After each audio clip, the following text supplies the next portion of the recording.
Buenas tardes.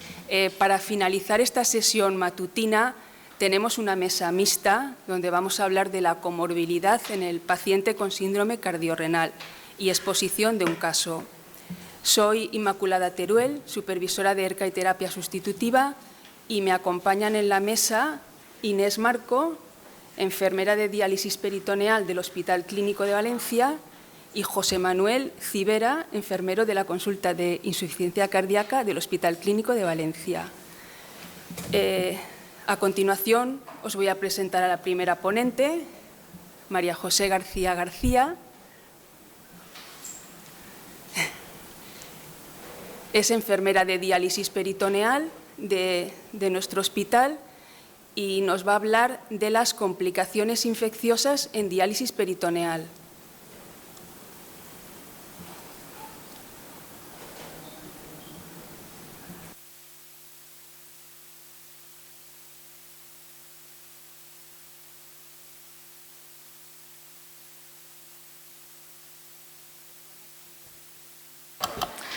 La infección en diálisis peritoneal van a ser en gran medida las que determinen el éxito de la técnica y tanto su prevención como su tratamiento serán uno de nuestros objetivos.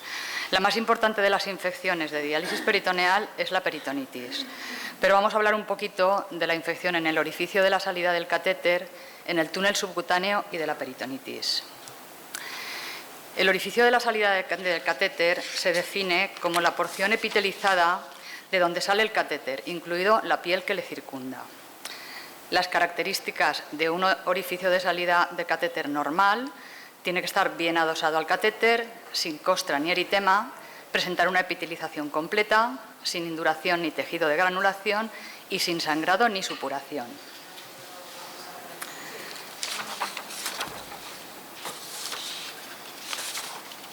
Perdón. La actuación de enfermería irá encaminada a evitar la colonización crónica que puede llevar a peligrar la supervivencia del catéter y el riesgo de la peritonitis. Por ello, enseñamos al paciente a una cura correcta del orificio. Después del implante, en la primera consulta que viene el paciente, tomamos un frotis nasal para la detección precoz de portadores de Staphylococcus aureus para iniciar precozmente, si es positivo, el tratamiento con mupirocina nasal. Hacemos hincapié en el uso de mascarillas, que es imprescindible, un lavado de manos exhaustivo, lavado de suero con suero salino, secado con gasas estériles, uso de antiséptico, colocación de apósito e inmovilización. Asimismo, también les enseñamos a cuáles son las maniobras inadecuadas, como pueden ser el rascado, arrancar costras, baños por inmersión sin protección adecuada y evitar el mantenimiento de la humedad. Los signos de infección de la salida del catéter son un exudado purulento con o sin eritema. Y es muy importante la vigilancia diaria para la detección precoz de los signos de infección. Cuando nos encontramos en la consulta con una infección del orificio de salida, lo primero que hacemos es un frotis para microbiología. Hacemos una exploración del orificio de la salida. A veces podemos encontrarnos con un granuloma, como veis en la fotografía, palpación del túnel subcutáneo, lavamos por arrastre, secado con gasas estériles y se aplica antiséptico o antibiótico tópico. Cuando con el antibiograma se puede ir ajustando el tratamiento para curarlo. Los gérmenes más frecuentes con los que nos encontramos son los Staphylococcus coagulasa negativo y dentro de ellos el epidermidis es el más frecuente. Pero hay otros gérmenes a destacar por su agresividad y por la posibilidad de evolucionar a peritonitis, como son el Staphylococcus aureus y la Pseudomonas aeruginosa. Otra de las infecciones con las que nos podemos encontrar es la infección del túnel subcutáneo. El túnel subcutáneo es el recorrido subcutáneo del catéter hasta el orificio de la salida. Los signos de infección son dolor, enrojecimiento e inflamación.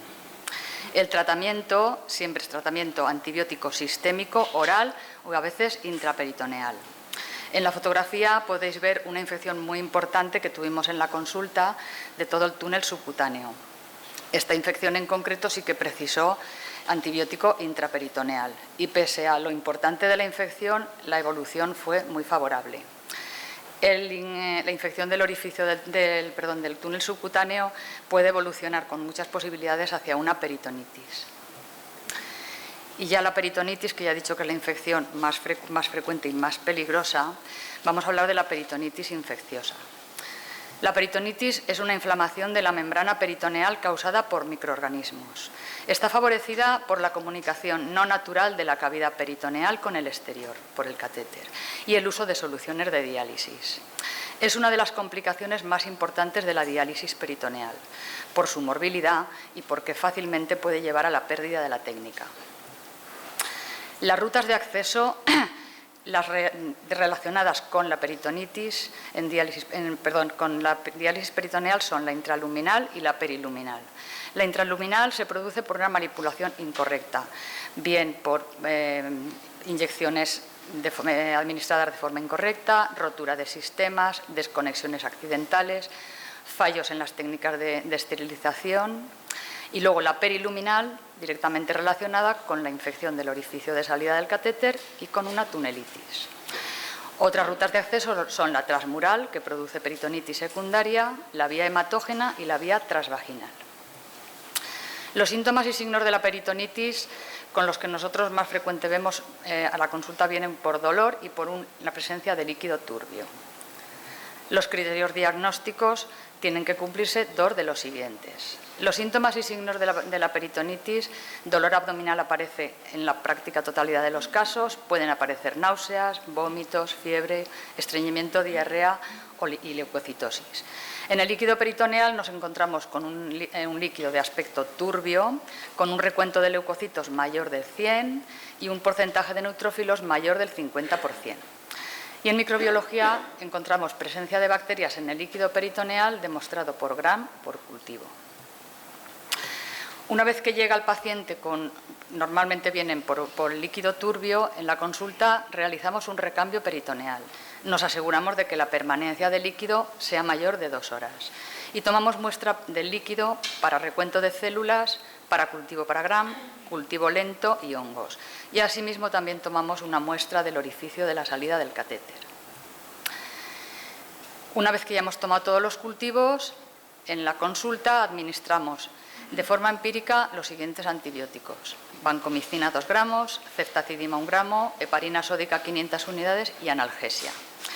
El recambio se debe mantener entre 6 y 8 horas y realizamos un control a las 48 o 72 horas y después semanales.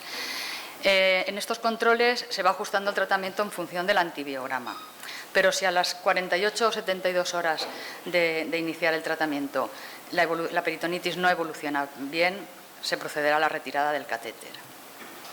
Los gérmenes causantes de las peritonitis son sobre todo los Staphylococcus coagulas A negativo, los que son los más frecuentes, el Staphylococcus aureus, los enterococos, Streptococcus spp, pseudomonas y luego enterobacterias como las Escherichia coli, Klebsiella, Serratia o Enterobacter. Y mención especial para la peritonitis fúngica, que aunque es mucho más rara que la peritonitis bacteriana, pero presenta una mayor morbimortalidad que las bacterianas. Y sí que el tratamiento en esta peritonitis lleva a la retirada inmediata del catéter. Y para finalizar, comentar respecto a los pacientes cardiorrenales que en nuestra unidad no hemos visto que haya diferencias significativas con el resto de pacientes en diálisis peritoneal, pese a que son pacientes con mayor fragilidad. Posiblemente esto esté favorecido por el menor número de recambios que se realizan diariamente. Y nada más. Muchas gracias por vuestra atención.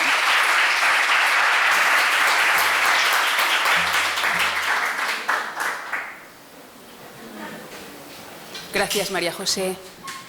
Ahora tenemos a Teresa Alepuz Añó, que es enfermera de nuestra consulta ERCA del Hospital La Fe. Nos va a hablar de la malnutrición en el paciente con síndrome cardiorrenal.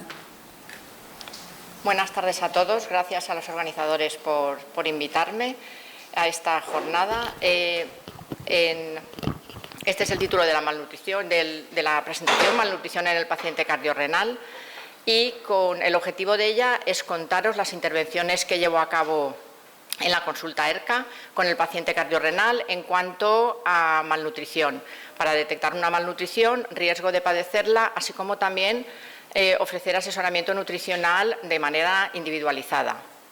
El síndrome cardiorrenal es una patología con una alta prevalencia en la que unos buenos hábitos higiénico-dietéticos tienen una gran importancia para disminuir comorbilidades, para disminuir complicaciones y, por otra parte, para aumentar la calidad de vida del paciente. Este es el esquema que voy a seguir.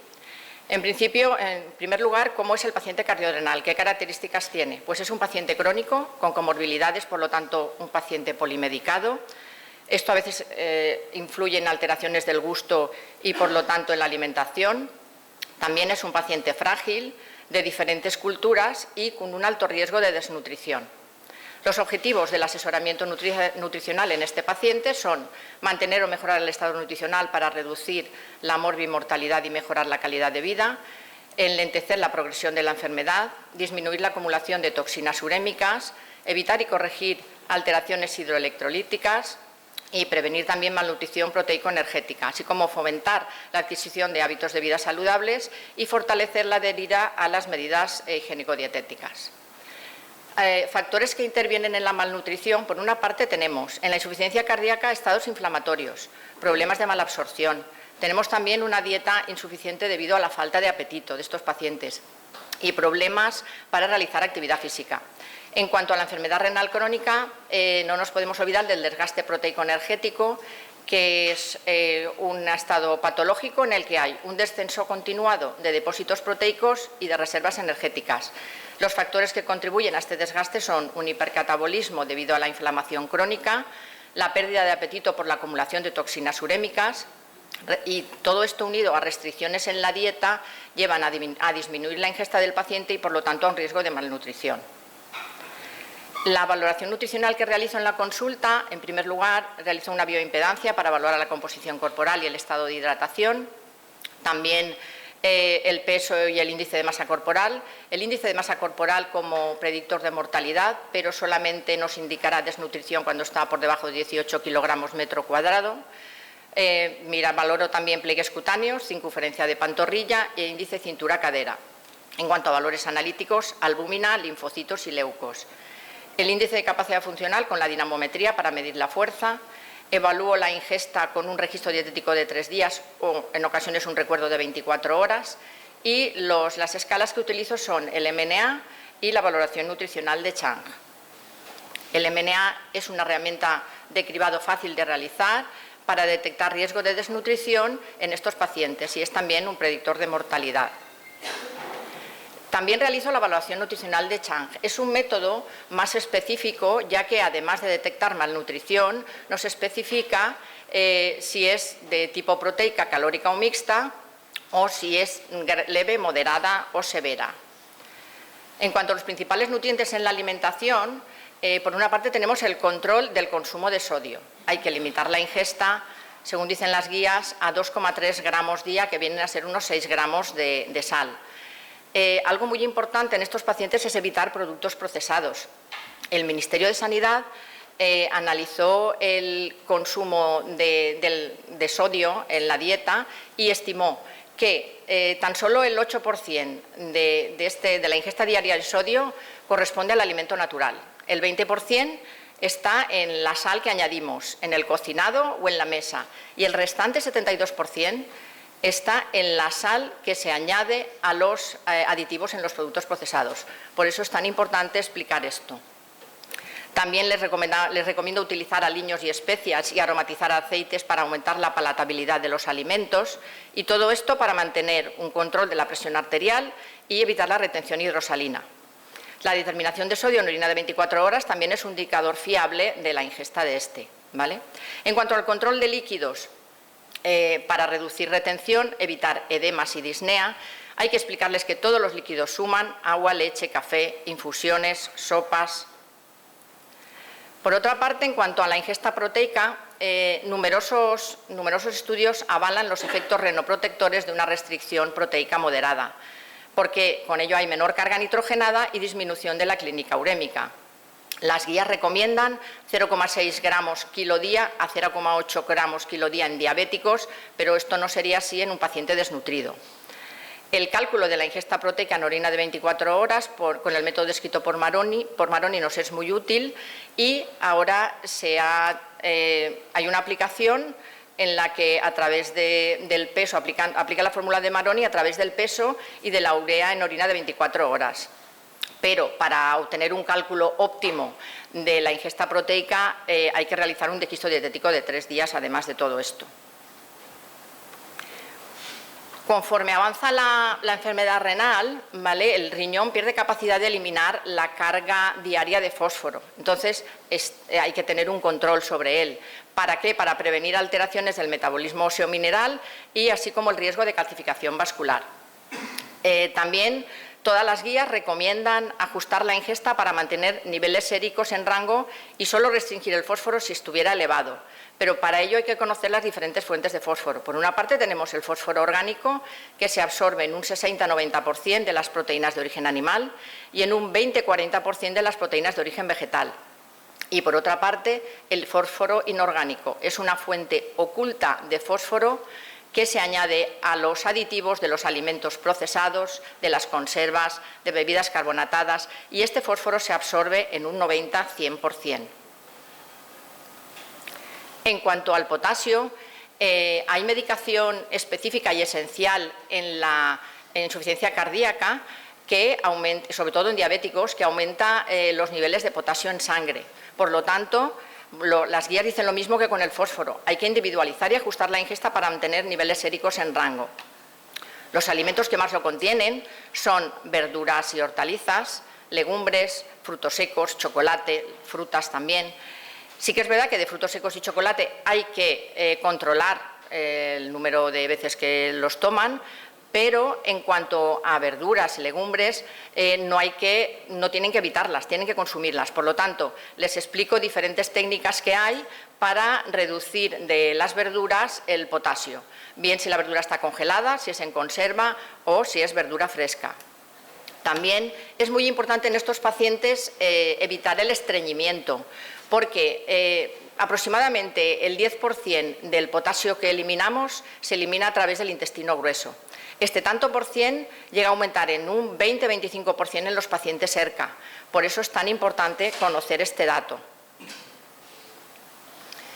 El pucono es una herramienta muy útil para pacientes con hipertensión o insuficiencia renal, porque es una sencilla aplicación en la cual, mediante las indicaciones de un semáforo, conocen la cantidad de potasio, la conveniencia de consumir un alimento según la cantidad de potasio, fósforo o sodio que tiene.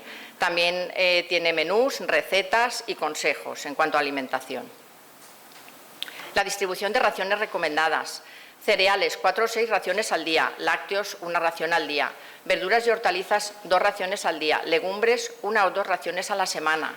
Frutas, 2 raciones al día.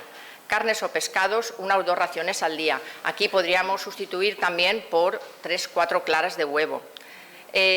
Grasas, 3 cucharadas de aceite de oliva al día, y sal, utilizar poca sal o sin sal, pero no utilizar sal dietética por su alto contenido en potasio. ¿Cómo medir una ración sin tener que pesarla? En la consulta les explico que las manos son un reflejo corporal de la persona. Entonces, poniendo las manos como veis en la foto, medimos una ración de verduras. Con el puño podemos medir una ración de cereales. Con la palma de la mano medimos la cantidad de filete de carne o de pescado. Poniendo la mano como un cuenco, medimos la cantidad de frutas. Yo siempre les recomiendo que elijan frutas medianas o pequeñas. Y en cuanto a las grasas, pues 3 cucharadas de aceite de oliva al día. Todos sabemos que la dieta mediterránea es un patrón dietético muy recomendado, que principalmente incluye frutas, verduras, proteínas de origen vegetal, consumo moderado de proteínas de origen animal, como carnes magras y pescados, pero no solamente alimentación, sino hábitos de vida saludables, como es el ejercicio físico. Otra herramienta que utilizo mucho en la consulta es el plato saludable o plato de Harvard, para explicarlos las proporciones de alimentos a la hora de preparar una comida. Las conclusiones son: mantener un buen estado nutricional disminuye la morbimortalidad de nuestros pacientes y mejora su calidad de vida. El consejo nutricional requiere un abordaje individualizado según las necesidades y el perfil de cada paciente, y el enfoque actual, según dicen todas las guías, es, en lugar de restringir, ajustar la ingesta a niveles séricos para hacer más fácil el seguimiento de la dieta. Es importante concienciar a los pacientes que el consumo de alimentos procesados origina un aumento en la ingesta de sal, fósforo y potasio. Y el patrón dietético más constatado es la dieta mediterránea, que incluye también el ejercicio físico. Gracias por vuestra atención. Gracias, Teresa.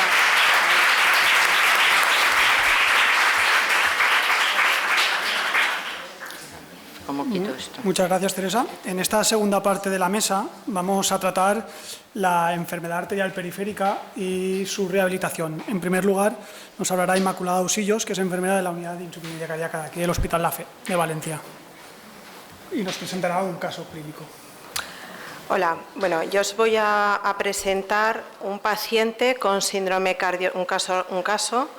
paciente con síndrome cardiorrenal y enfermedad arterial periférica. Vale, es un varón de 57 años, viene a nuestra unidad para estudio pretrasplante cardíaco. Sus factores de riesgo cardiovascular: hipertensión, dislipemia, obesidad, diabetes mellitus tipo 2, es fumador. Además tiene enfermedad arterial periférica y otros antecedentes de anemia ferropénica y disfunción tiroidea por amiodarona. ¿Cuáles son sus antecedentes cardiológicos? Presentó un infarto en el 92 y tiene una miocardiopatía dilatada isquémica. En el 2005 le intervienen de 3 bypasses. En el 2006 le ponen un DAI bicameral por una FEBI del 25%. En el 2008 hace una infección, una endocarditis por fiebre Q sobre cable de DAI. Lo tienen que explantar y le implantan un DAI monocameral. En el 13 le recambian el generador del DAI. En el 14, descarga inapropiada del DAI por flútero auricular, ingreso y cardioversión eléctrica, y luego tiene varios ingresos por fibrilación auricular, más descompensación clínica, cardioversiones eléctricas y recidivas precoces. ¿Cuál es su ecografía cuando viene aquí a la consulta? La más reciente de abril del 18. Como veis, tiene un ventrículo izquierdo dilatado e hipertrófico con depresión grave de su función sistólica, la plastia mitral con anillo con insuficiencia ligera moderada residual, dilatación de aurícula izquierda, ventrículo derecho dilatado, depresión significativa de su función sistólica, además insuficiencia tricúspide moderada, y la cava inferior dilatada sin colapso inspiratorio. Vale, este es su tratamiento habitual cuando viene: el hidrosaluteril de 50 miligramos 1 al día, está anticoagulado con el Iquis, furosemida toma 4 comprimidos, 2 desayuno, 2 comida, aldactone de 100 medio comprimido al día, bisoprolol de 5 miligramos 1,5 cada 12 horas, la dosis más baja del Entresto cada 12 horas, el Prevencor 1 al día, y dentro de las comorbilidades pues es insulino dependiente y además toma Ciloric de 300 para el ácido úrico. Vale. Llega la consulta. ¿Qué encontramos con este paciente? Una NIJA 2, clase funcional 2, no tiene dolor torácico, ni palpitaciones, ni síncope, presenta claudicación intermitente con la marcha, la auscultación cardíaca bien, la auscultación pulmonar bien, abdomen todo bien, miembros inferiores sin edema, pulsos pedidos palpables y simétricos, no hay ingurgitación yugular a 45 grados y estas son sus constantes. Paciente con ritmo diurético conservado, normocoloreado, normohidratado, consciente orientado y colaborador. Bueno, se hace todo el estudio pretrasplante y en sesión clínica con todos los equipos de trasplante, anestesistas, intensivistas, cardiólogos, cirujanos, se contraindica el trasplante. Y estos son los motivos. Hay una diabetes con afectación orgánica, proteinuria ligera, retinopatía, claudicación, intervención previa, fallo ventricular derecho que imposibilita que se le puedan poner asistencias ventriculares de larga duración, disfunción renal importante, ITB calcificado y presión digital en ambos miembros de estas características. Vale. Bueno, pues con este paciente vamos a hacer muchas cosas. Como veis, de forma periódica se le pone tanto solicitado por cardiología o por nefrología, se le va administrando en hospital de día el Ferinjet. Se le ponen pulsos de levosimendan en distintos años, en el 18, acordaos que lo vimos en abril del 18, en el año 19, en el 19 se le pone otro pulso de levosimendan y en el 20. Por parte de nefrología, que lo sigue a la vez que cardiología, se le implanta un catéter de diálisis peritoneal en el 19. Y por parte de cirugía vascular, el 8 de septiembre del 20 ingresa para intervención quirúrgica programada por síndrome de isquemia crónica grado 4 en miembro inferior izquierdo. El grado 4 de la clasificación de Fontaine son úlceras y o necrosis que pueden o no afectar la capacidad para caminar. ¿Vale? Lo operan y el señor me llama a la consulta el 11 de septiembre con una descompensación. Presenta vendomnea, disnea paroxística nocturna, ortopnea con 2 almohadas, palpitaciones, vendomnea, anda 50 metros, este señor antes bailaba y todo, ha cogido 5 kilos en 4 días, presenta distensión abdominal y en la diálisis peritoneal elimina 1 litro y tiene una capacidad funcional de una anija 3, con una ingesta diaria de líquido entre 2 litros y 2 litros 150 y estas constantes, las constantes, entre todo, bastante bien. Su tratamiento habitual ha cambiado. Todo lo que está en rojo ha cambiado. Se ha reducido. Esto se va ajustando dependiendo del paciente. En ese momento este era el tratamiento que tenía, pero como veis, la dosis de Entresto se ha titulado a una dosis superior, ha aparecido el Samsca o Tolvaptan en la merienda medio comprimido, 15 miligramos, Metformina 850 de desayuno y comida, y en el alta de cirugía vascular, porque como hemos comentado en charlas anteriores, siempre revisamos el tratamiento y qué es lo que al final está tomando el paciente. Hay una cosa pautada, pero a ver el paciente lo que está tomando. Pues en el alta de cirugía vascular hay toda una pauta para el dolor, pero si os fijáis, le pautan Zaldiar 1 cada 8 y toma paracetamol 1 gramo 2 veces al día. 2 en 24 horas. Le pautan fentanilo para el dolor, no se lo pone. Gabapentina no lo toma. Si persiste el dolor, bueno, como veis, bueno, él ha adaptado la pauta analgésica. Vale, estábamos en esta fecha, en el 11 de septiembre, bueno, 17 de septiembre, nos llama. Se han aumentado los diuréticos, pero tras aumento de diurético mantiene el peso, no ha bajado de peso, sigue con disnea paroxística nocturna, aumento de edemas en miembros inferiores hasta rodilla y estos son los pesos, cómo van evolucionando. En el 11 de septiembre la doctora López empieza Seguril oral de 250 miligramos, media ampolla cada 12 horas y mantiene el Samsca, pero veis que el peso no solo se mantiene igual, sino que aumenta. El día 14 en la diálisis peritoneal saca 960, ahí ha restado de lo que se ha puesto, o sea, lo que saca son 960, el día 15 en la diálisis peritoneal saca estas cantidades y la doctora López aumenta el Tolvaptan a 45 miligramos días, 2 días más de ampollas de Seguril, media ampolla cada 12 horas. Pero como veis, el peso no va variando. Vale. Entonces, hay que volverle a ponerle levosimendan, pero además vamos a ponerle 2 ampollas de Seguril en hospital de día, ¿vale? Antes del levosimendan. El paciente me llama el día 17, ha aumentado de peso, disnea paroxística, todo lo que hemos comentado, pero además me dice, por lo que hablábamos antes de la malnutrición, que es que no cenó porque tenía poco apetito, lo que cenó, paciente diabético, un plátano y unos granos de uva. Y bueno, pues toma algo de proteína, algo, lo que sea, un huevo, ¿vale? Bueno, vamos a la cirugía vascular. ¿Qué pasa en este año 20? Pues ya habéis visto, bueno, en agosto, el 27 de agosto, tiene la isquemia crítica de miembro inferior izquierdo, ingresa el 8 de septiembre, como hemos dicho, le hacen una arteriografía y ahí en sesión clínica deciden que hay que operar. Ya hemos visto lo que ha pasado después de la intervención. El 29 de septiembre ingresa para otra intervención, pero la tienen que suspender porque al ponerle la raquianestesia hay un sangrado y que contraindica la intervención. Ingresa el 16 de noviembre para una intervención programada, su diagnóstico isquemia crónica grado 4 de miembro inferior izquierdo y se le opera. Y al alta tiene una pauta antibiótica, una pauta analgésica, un protocolo de curas especificado, la pauta de anticoagulación y además tiene recomendaciones. 4 días después ingresa por infección en herida quirúrgica y para antibiótico-terapia intravenosa y el ingreso dura un mes. Dura estas fechas, del 20 de noviembre al 19 de diciembre. En el 10º día posoperatorio, este señor empieza con anuria, desaturación en relación a la insuficiencia cardíaca porque tiene un síndrome cardiorrenal y cambia, aunque el ingreso es de cirugía vascular, cambia a cargo de cardiología porque precisa dobutamina, perfusión de seguril y 4 recambios, pauta la nefróloga, 4 recambios de diálisis peritoneal y posteriormente lo reduce a 3 recambios al alta.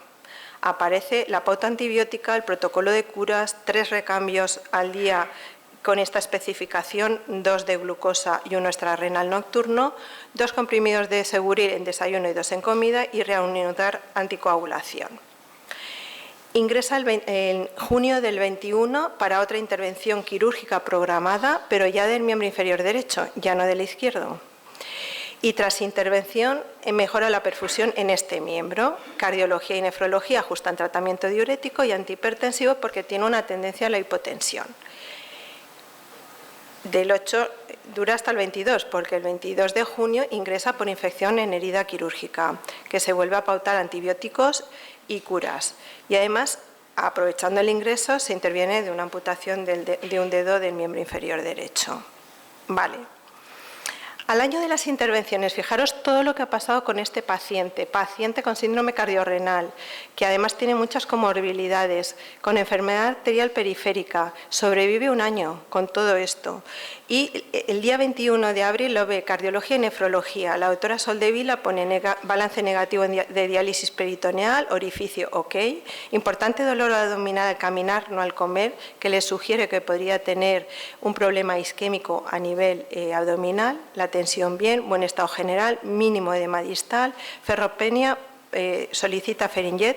El doctor Sánchez Lázaro de cardiología retira diuréticos excepto furosemida, iniciar al mes siguiente el levosimendan y el paciente muere en el mostrador de rayos de este hospital por una parada cardiorrespiratoria. Con todo esto os quiero decir que son pacientes muy complejos, con muchas comorbilidades, pero entre todos podemos mejorar al paciente en lo que podamos y sobre todo mejorar la calidad de vida del paciente e intentar en la medida que podamos reducir los ingresos hospitalarios. Este señor se complicó mucho y tuvo que ingresar, pero si os fijáis no ingresó por insuficiencia cardíaca y por descompensaciones, es decir, entre todos podemos mejorar a estos pacientes. Muchas gracias.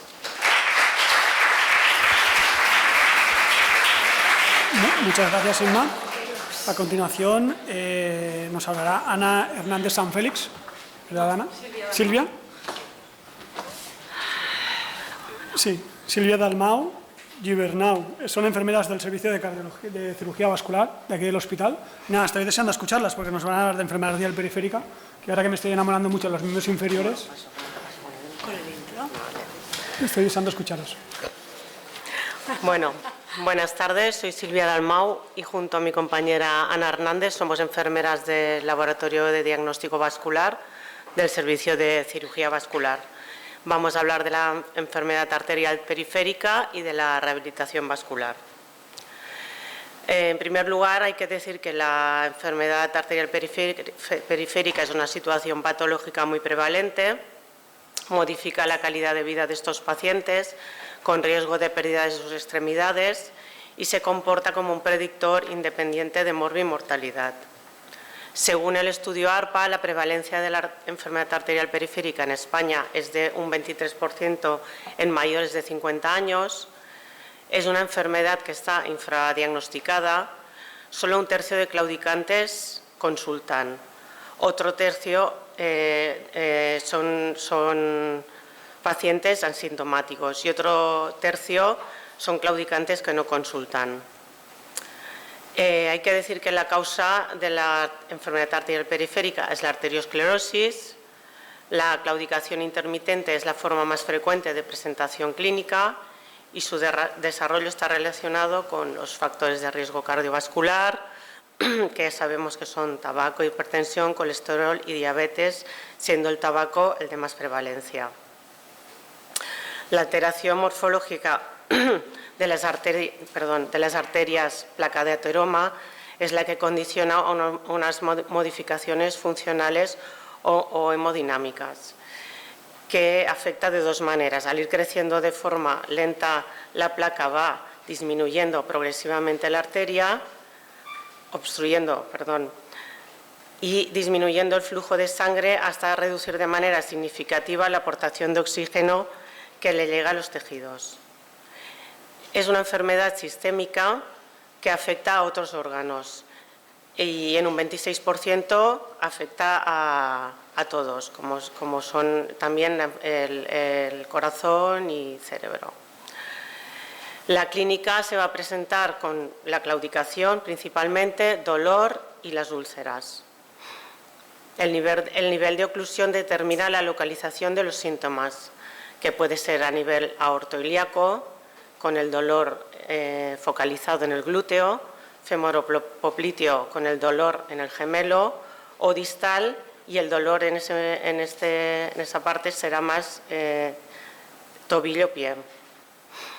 El diagnóstico lo vamos a hacer con pruebas no invasivas, que la más importante va a ser el índice de tobillo-brazo, que es una prueba que la podemos hacer en cualquier consulta, es una prueba sencilla de hacer, y los valores que nos va a dar son, si es mayor de 1,3 será calcificado, entre 0,9 y 1,29 va a ser normal el resultado, entre 0,6 y 0,9 leve, entre 0,3 y 0,59 será moderado y de 0 a menor de 0,39 grave.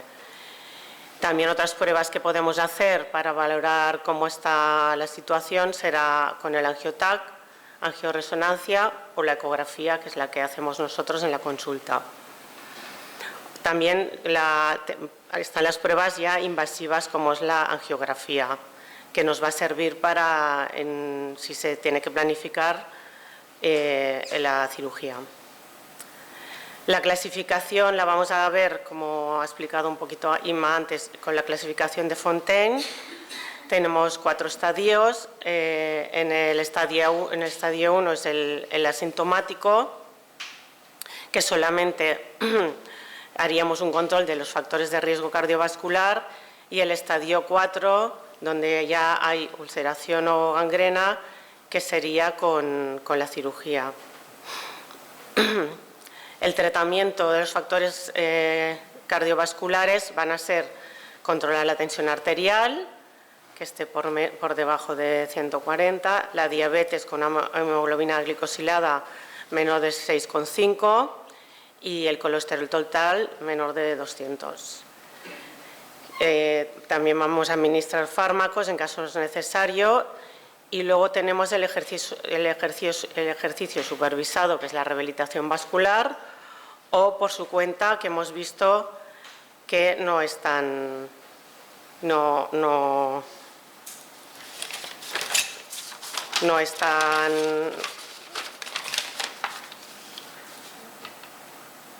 Perdón. Los objetivos del tratamiento van a ser aliviar los síntomas, curar las úlceras y evitar la amputación, y para aumentar su calidad de vida. Esto lo vamos a hacer con cirugía o con la rehabilitación vascular, que hemos visto que con la rehabilitación vascular el pronóstico del paciente claudicante es mejor al asegurar una mayor calidad de vida. Muchas gracias.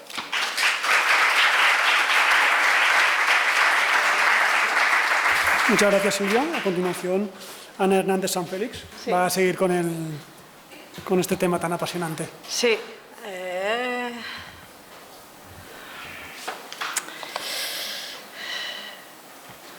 Bueno, buenas. Gracias a los organizadores por invitarnos a darnos a conocer nuestro programa de rehabilitación de claudicantes que llevamos implantando desde el año 20 y para mostrar nuestros resultados. ¿vale? La claudicación intermitente es una manifestación clínica de enfermedad arterial periférica que afecta a 4,5 aproximadamente la población general mayor de 60 años. Bueno, ya hemos visto, ¿no?, el pronóstico a los 5 años de estos pacientes en un estudio de 1.153 pacientes. El resultado local del miembro inferior resultaron que estaban igual o mejor de esa extremidad casi un 80% y peor un 20%, llegando a la amputación entre un 3 y un 5% de esos pacientes. A nivel sistémico van a tener casi un 37% un evento mayor cardiovascular y no van a tener eventos un 36%.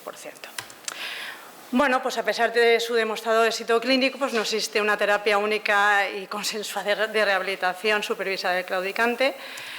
En las últimas guías europeas ponen el ejercicio supervisado como la primera línea de terapia de estos pacientes, ¿vale?, tanto la distancia máxima de claudicación como la distancia libre del dolor. La Asociación Americana ha implementado hace poco un ejercicio supervisado, ¿vale?, en su programa de enfermedades arteriales periféricas, que consta de 12 semanas, con 3 sesiones a la semana, un total de 36 sesiones. Bueno, pues diferentes revisiones sistémicas hablan del rango de duración de 3 semanas a 12 meses, normalmente se habla de 3 sesiones por semana. La cinta rodante es el gold estándar con respecto al ejercicio supervisado en casa. Hablan de un aumento de la distancia máxima de rango de entre 120 y 210 metros, pero no tenemos datos a largo plazo. En la otra revisión diferencian entre la distancia máxima de claudicación versus la distancia libre del dolor. Se habla también que ya es positivo un aumento de 180 metros y que diferencian programas entre cortos, medios y largos según pues, la duración del mismo. ¿Qué objetivos nuestro programa tiene? Pues, bueno, pues valorar resultados de nuestro programa de 8 semanas, más supervisión telefónica de ejercicio supervisado, demostrar la seguridad, utilidad y beneficio de nuestro modelo, comparar nuestros resultados con los modelos validados existentes. Vamos a valorar parámetros objetivos, tanto la distancia máxima de claudicación como el índice tobillo-brazo previo y post-rehabilitación. Valoramos parámetros subjetivos como la sensación de invalidez de los pacientes y cuántos pacientes no han superado un aumento de 180 metros o un aumento de un 20% de su distancia. Los criterios de inclusión son claudicantes mayores de 18 años con una claudicación intermitente confirmada menor de 250 metros o menor de 5 minutos y una claudicación intermitente mayor de 250 metros pero con afectación a su calidad de vida. Dentro de los criterios de exclusión absoluta tenemos el dolor en reposo, que es el grado 3 de Fontaine, lesiones isquémicas, que es el grado 4 de Fontaine, la amputación mayor, cardiopatía isquémica, cardiopatía severa, insuficiencia respiratoria severa, limitación mecánica importante para el ejercicio, imposibilidad psíquica, comorbilidad severa, hipertensión mal controlada. La exclusión relativa, esto ya ahí lo podemos pensar o no, mayor de 75 años, una cardiopatía isquémica leve o estén coronario, arritmias controladas, que haya padecido una cirugía de revascularización menor de hace menos de 3 meses, aneurisma de aorta mayor de 4 centímetros o cáncer. Bueno, pues nuestra metodología es la siguiente. Se le pide un electrocardiograma y una analítica de sangre. Si el resultado es normal, se incluye en el programa de ejercicio supervisado. Y si no sale alterado, pues se realiza una interconsulta médica al especialista o médico de atención primaria. La duración son 16 sesiones, con 2 sesiones a la semana, con un total de 8 semanas, más seguimiento telefónico a los 3 meses. Cada sesión dura aproximadamente 40 minutos. Se realiza una claudicometría inicial, una marcha en cinta rodante a 3 km/h con 10 grados de inclinación hasta la claudicación máxima del paciente. Se realiza un ITB basal y después un ITB post-esfuerzo. Leemos esa claudicometría inicial. Si el paciente claudica de 0 a 100 metros, se inicia la rehabilitación a 1 km/h con 0 grados de inclinación. Si claudica de 101 a 200 metros, iniciamos la marcha a 2 km/h con 2 grados de inclinación. Y si claudica a mayor de 201 metros, iniciamos la marcha a 3 km/h con 4 grados de inclinación. Se realiza una toma de constantes pre y post ejercicio, después 30 minutos de ejercicio supervisado con aumento de velocidad e inclinación según la tolerancia del paciente. y con un máximo de 2 descansos y medidas higiénico-dietéticas más rutinas ambulatorias que les damos a ellos. Bueno, pues el método estadístico que hemos empleado, pues la encuesta de satisfacción de 4 grados, medidas de tendencia central, desviación estándar, porcentajes, el TED Student no paramétrico para medidas pareadas antes y después. Vale, pues hemos tenido un total de 64 pacientes, de los cuales han completado 55 con una tasa de abandono del 14%. De las causas de abandono hemos tenido 4 por falta de adherencia al tratamiento, ¿vale? 3 por otras enfermedades de los pacientes, 2 causas personales y 1 se nos perdió, no sabemos dónde está. ¿Vale? Entonces, de los factores de riesgo cardiovascular, hemos visto que el tabaquismo en nuestros pacientes es casi el 90%, seguido de la dislipemia, la hipertensión y la diabetes mellitus. Vale. Aquí lo que vemos es los puntos azules son la distancia pre-rehabilitación y los puntos naranjas la distancia post-rehabilitación que han obtenido esos pacientes, ¿vale? Con un incremento medio de 264 metros, con una P menor a 0,01 y ninguno de estos pacientes tuvieron eventos cardiovasculares en este periodo. Bueno, tenemos una distancia media antes de la rehabilitación de 146 metros y la distancia post de 412 metros con una P menor a 0,01. El ITB basal aumentó de 0,65 a 0,69. Es verdad que no es un aumento muy significativo, pero bueno, una P de 0,01, pues bueno, bien. El que sí que aumentó fue el ITB posesfuerzo, ¿vale? Que aumentó de 0,36 a 0,45, ¿vale? Todos ellos con una P menor a 0,01. Analizamos por diferentes subgrupos, el sector arterial afecto, si el ITB basal fue mayor o menor a 0,5, el sexo o el riesgo cardiovascular y no se encontraron diferencias significativas.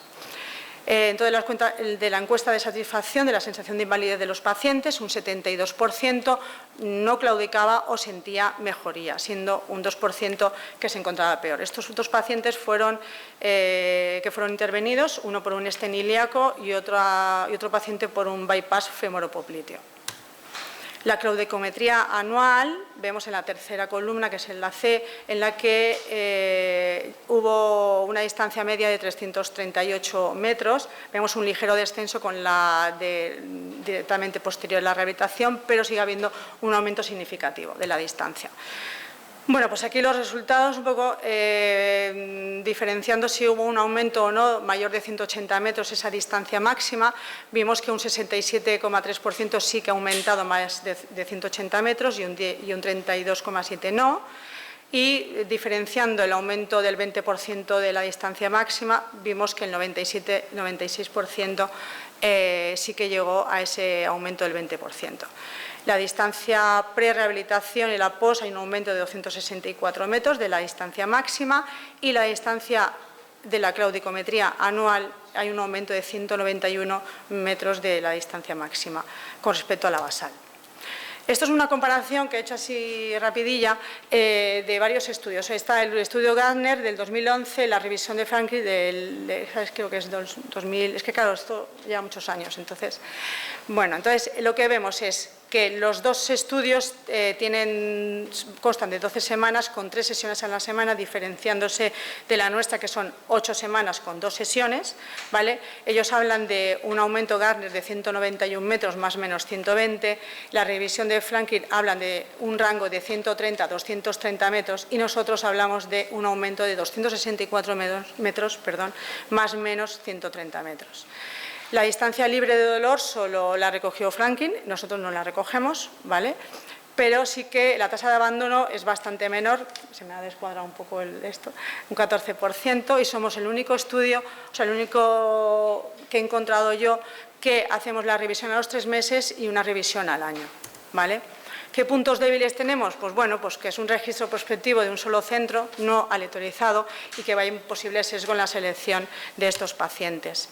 La OMS habla sobre la rehabilitación vascular, que es el conjunto de actividades necesarias para asegurar a las personas con enfermedad cardiovascular una condición física, mental y social óptima. Y el programa de ejercicio supervisado, pues queda demostrado, ¿no?, el beneficio y seguridad del programa, evitando la necesidad de cirugía a más del 50% de los pacientes.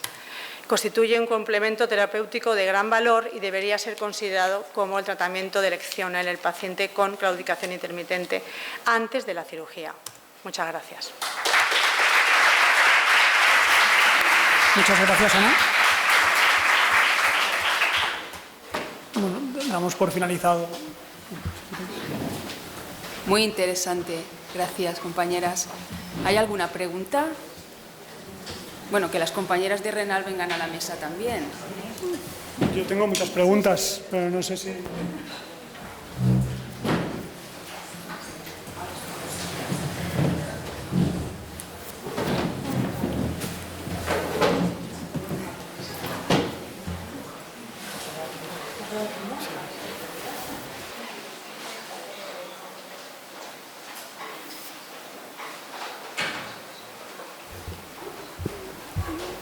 A ver, yo por la parte que me toca de cardiología, si queréis empiezo a preguntar. Bueno, felicitaros por vuestro trabajo. La verdad que todo lo que es una investigación es algo que, pues bueno, lleva muchas horas de vocación detrás. Aquí somos muchas compañeras que trabajamos con pacientes con síndrome cardiorrenal, con paciente isquémico. Si yo mañana tengo, por ejemplo, consulta de rehabilitación cardíaca, pacientes en programa de rehabilitación cardíaca, muchos de ellos se quejan de claudicación intermitente. Hablamos pacientes con ITB normal, con pulsos periféricos. ¿Qué me puedo llevar yo? ITB normal. ITB normal. Con claudicación intermitente. Con claudicación intermitente. Sí, digamos que a los 5 o 10 minutos de la marcha, al andar, una marcha normal que se les recomienda un esfuerzo moderado, les toca parar de hacer el ejercicio, descansar, se les va el dolor y vuelven a iniciar otra vez la marcha. ¿Cómo que les puedo aportar yo a esos pacientes? Porque yo les digo, no solo yo, los compañeros cardiólogos les indican que sigan caminando. ¿Es mejor parar, que se pase el dolor o seguir andando con dolor? ¿Se me oye? ¿Así? Sí. Lo primordial es ir a una velocidad que te permita soportar el dolor, pero mantenido. Genial. Eso lo que hace es la angiogénesis. Eso hace fomentar la nueva formación de pequeñas, que en realidad el ITB va a salir. Lo del ITB no sé, no sé si a lo mejor sería valores límite ahí, ¿no? Yo el dispositivo que manejo es el MESI, ¿no? Es un dispositivo MESI que te da el ITB y te sale dentro del rango normal, ¿eh? O sea, por encima de 0,9 y por debajo de 1,30. Pues entonces es disminuir la velocidad.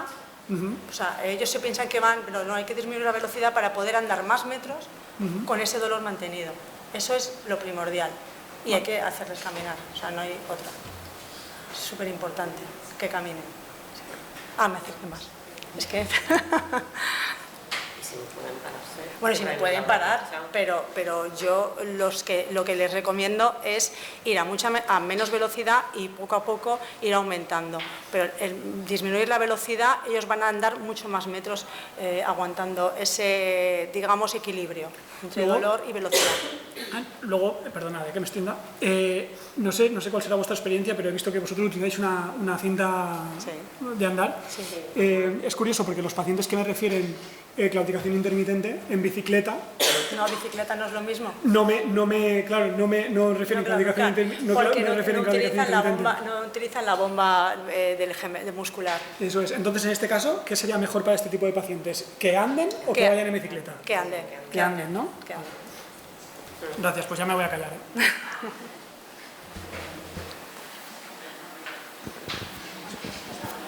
Oye, una pregunta. Está bien, ¿no? Una pregunta. Paciente con síndrome cardiorrenal, enfermedad arterial periférica, con esas características y la insuficiencia cardíaca, ¿qué podemos hacer? Es decir, esto que nos planteáis de la rehabilitación, ¿ellos entrarían dentro del grupo de que se le puede hacer o no? ¿Y qué es lo que podemos hacer con ellos? A ver, ellos no entrarían. No pueden entrar. No entrarían. Lo que pasa es que sí que es verdad que en las guías europeas hablan hablan de, aparte del ejercicio supervisado en cinta rodante, hablan de cualquier actividad física que ello se pueda realizar, incluso con ejercicio de tren superior, de pesas. Todo eso va a favorecer la resistencia al ejercicio. Entonces, es importante cualquier tipo de ejercicio, sea bicicleta o sea lo que sea, si esos pacientes no pueden hacer rehabilitación vascular. Es importante.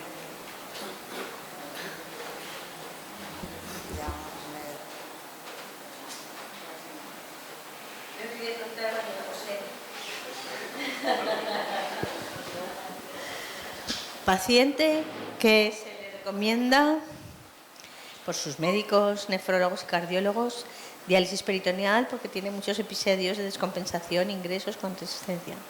Con resistencia a los diuréticos. El paciente se va a su casa y allí pues habla con su familia, con la peluquera, y le recomiendan que no lo haga porque en realidad este paciente pues tiene mucho riesgo de peritonitis y a lo mejor también pues puede ir a la hemodiálisis si se lo hacen todo. ¿Cómo abordas este problema cuando tienes que informar? Nosotros en la consulta vienen con miedo porque es verdad que les han informado que la peritonitis es muy frecuente. Nosotros intentamos convencerlos por todos los medios y les damos todos los datos de los que disponemos. Algunos sí que se han ido convencidos, otros desgraciadamente pues no hemos podido convencerlos con todos los mecanismos que nosotros tenemos a nuestro alcance. Pero bueno, algunos sí que hemos conseguido convencer. Pero es verdad que hay mucho bulo y mucha idea de que la diálisis peritoneal provoca muchas infecciones. Nosotros pues luchamos mucho con todos los pacientes porque esa idea, decirles que no es cierta, no es verdad. La tasa de peritonitis no es tan alta como la gente cree. Lo que pasa es que, claro, pues algunas sí que te dan mucha lata y alguna pues se pierde la técnica, pero bueno, son las mínimas, esa es la verdad. Pero bueno, con algunos pacientes cuesta. Yo tengo una pregunta para Teresa. A ver, el manejo de la malnutrición en el enfermo renal crónico ya es complicado. ¿Qué dificultades añadidas encuentras en el paciente con síndrome cardiorrenal? A ver, en el paciente con síndrome cardiorrenal, en cuanto a la insuficiencia cardíaca, el tema de los líquidos es muy complicado con ellos. Llevan un control de peso muy exhaustivo, más que el paciente ERCA con enfermedad renal crónica avanzada. Y por otra parte, pues hay otras diferencias en cuanto a, por ejemplo, el tema del potasio y el fósforo. En estos pacientes cardiorrenales, en ocasiones, por toda la medicación que toman, el control del potasio, les baja más el potasio, el control del fósforo y del potasio con pacientes ERCA es un poco más complicado. Y la obesidad en estos pacientes también, en los pacientes ERCA, es más complicada a la hora de tratarla que en paciente con insuficiencia cardíaca. El paciente con insuficiencia cardíaca normalmente es un paciente que presenta una malnutrición por defecto, por la falta de apetito, más que el paciente con enfermedad renal crónica, que es más por exceso, en líneas generales, luego cada caso, pero vaya, cada uno tiene sus peculiaridades, sí.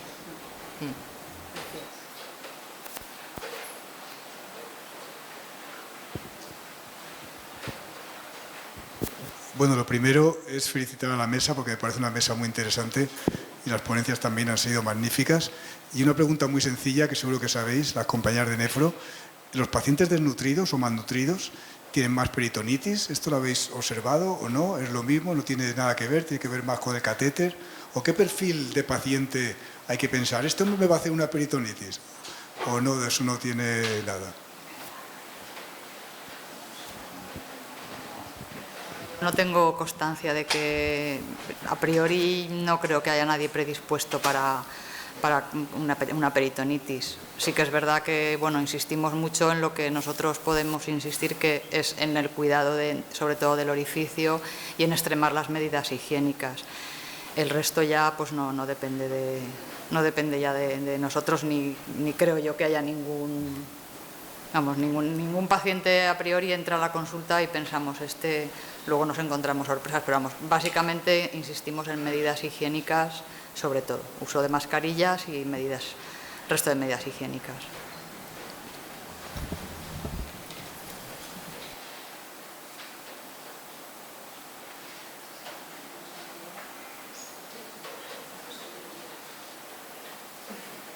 Damos por finalizada la mesa. Muchas gracias.